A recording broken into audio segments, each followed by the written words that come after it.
Looking here at pictures of the International Convention Center in el-Sheikh, which is the site for COP27.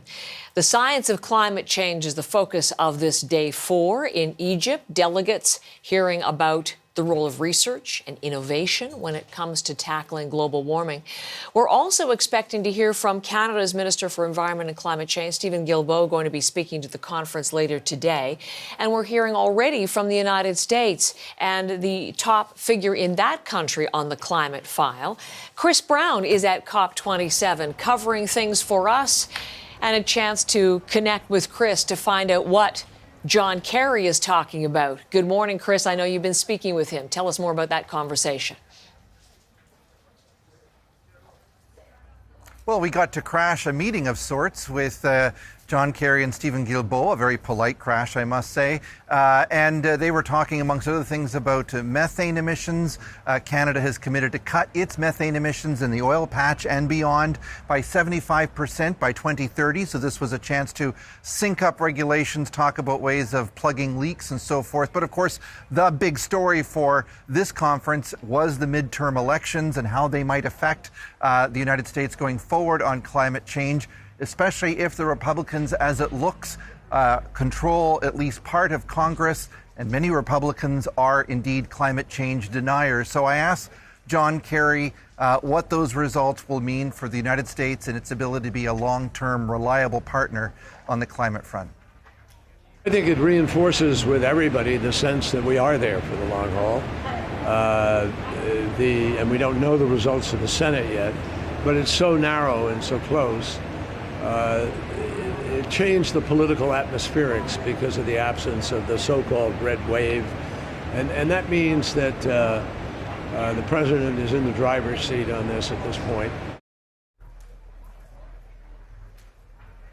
So this really, the conference really is going to shift to take quite an American focus, I think, over the next couple of days. Nancy Pelosi is here now, along with a delegation of Democrats from the House of Representatives, and Joe Biden will be here starting tomorrow. And Chris, I know as well, obviously they're interesting to hear his talk and thoughts on the impact of the midterms, but there's another issue in geopolitical world that's having a bearing there, and that's the impact of the war on Ukraine and the race consequently to find new sources for energy and fuel.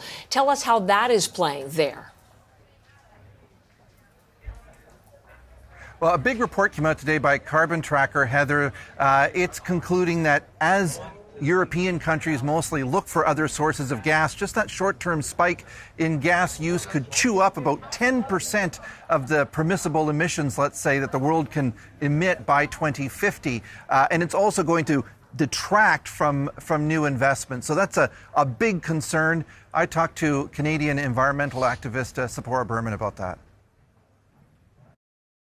This infrastructure, like the infrastructure in Canada, new gas and LNG, will take a long time to build.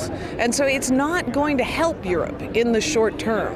And it will lock us into fossil fuels 10 and 20 years from now. And if we're using that much fossil fuels 10 and 20 years from now, then we know we will never meet our climate targets and more people will suffer.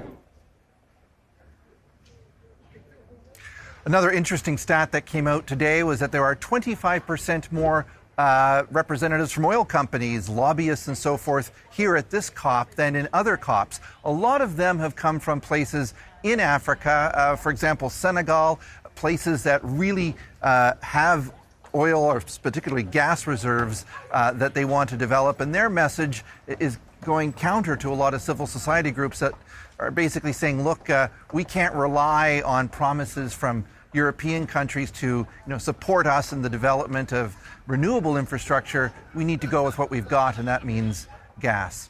Heather. Chris, thank you very much. Chris is in Sharm el-Sheikh reporting for us on COP27.